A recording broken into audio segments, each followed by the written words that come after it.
रुको जरा सबर करो। কারে ফারজানা ঘষাঘষি করো সুকে? আমার বাপ বলিছে টাকা ইনকাম করবার গেলে 500 সাল তুলা লাগবে।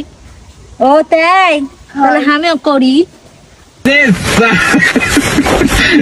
বেদি চোরকে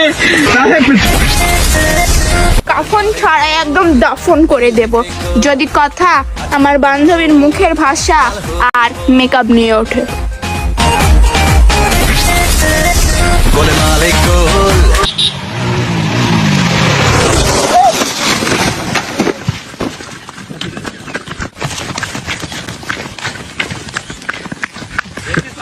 কাজটা করলি কি?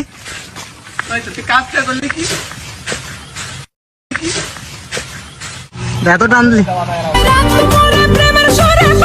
মানলাম প্রথম দিন তুমি একটু বেশি ব্যথা পেয়েছো, তারপরে এইভাবে কান্না করে দিবা? বল তো স্বাভাবিক, ব্যথা তো লাগবেই।